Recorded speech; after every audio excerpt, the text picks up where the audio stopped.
नमस्कार। मानव सभ्यता और शेष प्राणी नाम के इस चैनल पर मैं आपका स्वागत करता हूं।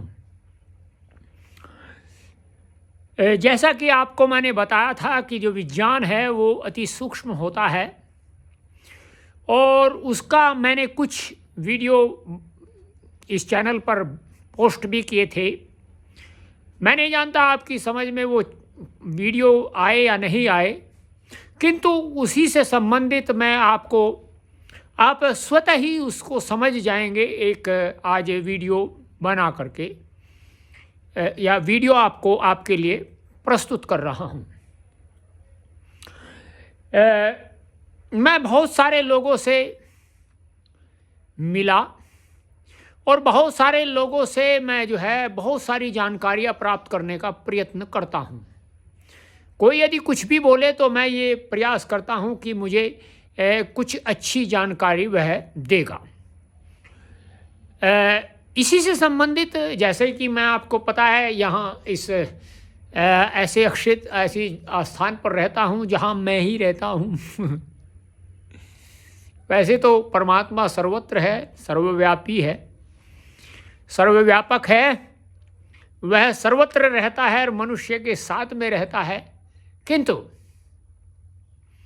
मैं और अन्य जो मानव है वह मेरे साथ नहीं रहते। प्राणी तो रहते हैं, इनमें कुत्ते हैं, बत्तख हैं और गायें हैं। तो इसी कड़ी में मुझे बहुत सारे वृक्षों से भी मेरा परिचय हुआ और जब मैंने उनका जीवन देखा जैसे वो बड़े होते हैं तो मैं कुछ आश्चर्यचकित था। और आश्चर्यचकित होने का मेरा कारण ये था कि मैंने जो सुना है, कुछ लोगों ने जो मुझे बताया है, ये उसके विपरीत है। ऐसा क्यों है? तो उसी से संबंधित मैंने कुछ प्रश्न लोगों से किए तो उन्होंने कहा कि देखिए, हमारा काम चल रहा है, आप किस प्रकार की बात करते हैं। हमारा तो काम चल रहा है और हम अधिक सोचने की क्या आवश्यकता है। तो मैं इस बात से कुछ अधिक संतुष्ट तो नहीं था। मैं ये जानना चाहता था कि ऐसा क्यों है। तो मैं उसी खोज में आगे बढ़ता रहा और वह खोज करता रहा तो मुझे एक पुस्तक मिली। पुस्तक का नाम है वृक्ष आयुर्वेदः। इसके जो अंदर है वृक्षों का वर्णन है, औषधियों का भी वर्णन है, वनस्पतियों का भी वर्णन है, बेलों का भी वर्णन है और जो एक वो होता है इसका अन्य जो है एक इसको कहते हैं त्वक्सार। त्वक्सार का भी वर्णन है, विरुद्ध का भी वर्णन है और द्रुम का भी वर्णन है। तो मैं जब उसको पढ़ना प्रारंभ किया तो बड़ा मुझे विचित्र लगा। और इस ओर मेरा मुड़ने का कारण ये था कि किसी व्यक्ति ने एक बार मुझे कहा कि आपके वेदों में ये सब नहीं है।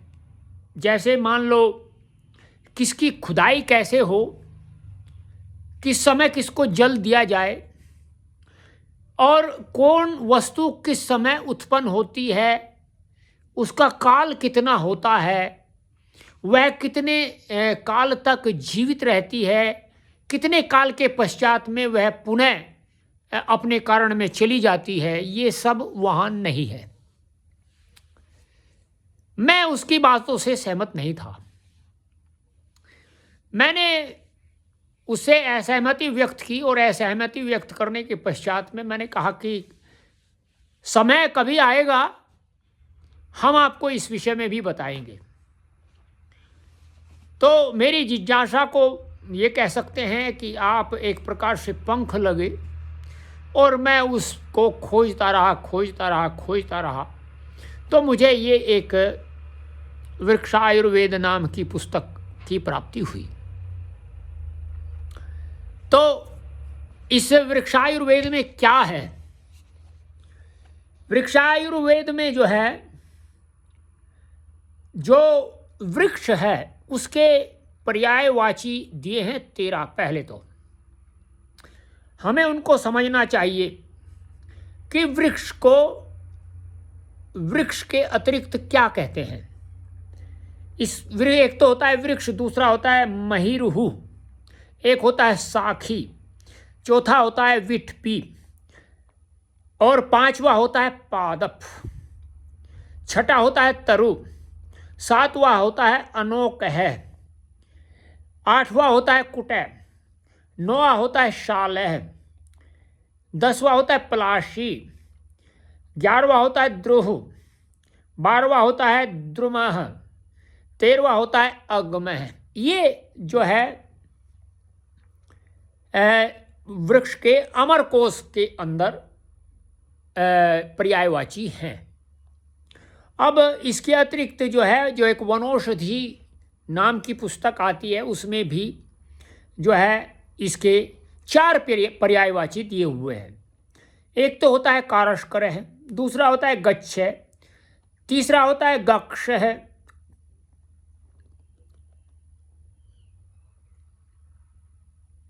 चौथा होता है विष्टर है या स्थिर है। तो 1, 2, 3 और 4, पहला काक्षर है, दूसरा गच्छ है, तीसरा गक्ष है, विष्टर है तथा स्थिर है। ये 5 दिए हैं इसमें। तो इस प्रकार से ये पर्यायवाची हैं। अगर हम इनको जानते हैं तो हम वृक्षों को भली भांति जान सकते हैं। अब जो है वृक्षों को कितनी श्रेणियों में बांटा गया है, ये भी एक जो है विज्ञान है। यदि हमें वृक्षों के विषय में जानना हो और सूक्ष्मतम जानना हो तो उसमें जो है एक तो होता है वानस्पत्य है, दूसरा होता है वनस्पति ही। वानस्पत्य है और वानस्पति ही, दोनों में अंतर होता है। उसके बाद में आता है औषधि, तीसरा होता है लता, उसके बाद में आता है त्वक्षार, और उसके बाद में आता है विरुद्ध, उसके बाद में आता है द्रुम। ये जो हैं वृक्षों के प्रकार हैं। इनका एक प्रकार से वर्गीकरण किया गया है। अब आपको हम ये बताते हैं वानस्पत्य है जो वृक्ष होते हैं वो किस प्रकार के होते हैं। जो वृक्ष पुष्प और फल देते हैं, अर्थात उन पर जो है पुष्प भी आएंगे और फल भी आएंगे, तो ऐसे जो वृक्ष होते हैं वो वानस्पत्य है, उनकी श्रेणी में आते हैं। दूसरे होते हैं वनस्पति ही। वनस्पति में क्या होता है, जो पुष्प और फल नहीं देते हैं, अर्थात न तो उन पर पुष्प आते हैं न फल आते हैं, वे होते हैं वनस्पति। अब एक और होता है वनस्पति। दो प्रकार की होती है वनस्पति। एक ये होता है कि जिनके ऊपर बिना ही पुष्प लगे फल आते हैं, बिना पुष्प के ही फल आ जाते हैं, तो उसे वो वनस्पति की श्रेणी में रखा गया है। दूसरा होता है औषधि। औषधीय जो वृक्ष होते हैं वो जैसे ही उनके फल या पक जाने के पश्चात, जो फल होते हैं वो पक जाने के बाद स्वतः नष्ट हो जाते हैं, ऐसे जो पौधे होते हैं वे औषधीय पौधे होते हैं। तीसरे होती है लता। लता होती है जो किसी का सहारा लेकर के या अवलंबन करके वो अपने जीवन को आगे बढ़ाती है, वो लता रूपी पौधे होते हैं। चौथा होता है त्वक्सार। त्वक्सार में का अभिप्राय यह है कि जिनकी जो छाल होती है वो अत्यंत कठोर होती है, उनकी जो छाल होती है वो अत्यंत कठोर होती है। पांचवा होता है विरुद्ध, जो अपनी कठोरता और भारीपन के कारण ऊपर की ओर नहीं बढ़ते, जो ऊपर की ओर नहीं बढ़ते अपनी कठोरता और भारीपन के कारण, वे विरुद्ध की श्रेणी में आते हैं। एक होता है द्रुम। द्रुम वह होता है जिसमें पुष्पोत्पत्ति के पश्चात, अर्थात पुष्प भी आएंगे और उसके पश्चात उनके फल की उत्पत्ति होगी, वे द्रुम श्रेणी के पौधे होते हैं। तो ये इस प्रकार से आप देखिए कितनी गूढ़तम भाषा में वृक्षों के विषय में बताया गया है। अब आगे आपको जो है वृक्षों से ही संबंधित ये सभी, इनसे क्या होता है, कब इससे लाभ हो सकता है, कौन क्या करता है क्या नहीं करता है, क्योंकि मैं प्रकृति से भी जुड़ा रहता हूँ, वेदों के विज्ञान से भी मैं जो है संबंध रखता हूँ। प्रकृति से जुड़ना और वेदों के विज्ञान से जुड़ना ये लगभग एक सी ही बात है। वेद का विज्ञान आगे बढ़ाने के लिए को प्रेरणा देता है, ये भी जो है जो प्रकृति से है ये भी उसी ओर ले जाता है। तो आपको इसी प्रकार की और अन्य जानकारियाँ प्राप्त होती रहेंगी। आप अपने कमेंट करिए, शेयर करिए, लाइक करिए, सब्सक्राइब करिए इस चैनल को। और आपको जैसे मैंने बताया 13 तो जो है वृक्ष के पर्यायवाची होते हैं, 13 जो वृक्ष के पर्यायवाची होते हैं वे अमरकोश के अनुसार हैं। 5 जो हैं वे आपको बताया वनौषधि एक पुस्तक है उसके अनुसार है। और जो है उसके बाद में उनका विभाग है कि वो जो विभाग किया हुआ है वह है, और उसमें कौन सा वृक्ष किस प्रकार का है, वानस्पत्य है, वनस्पति ही।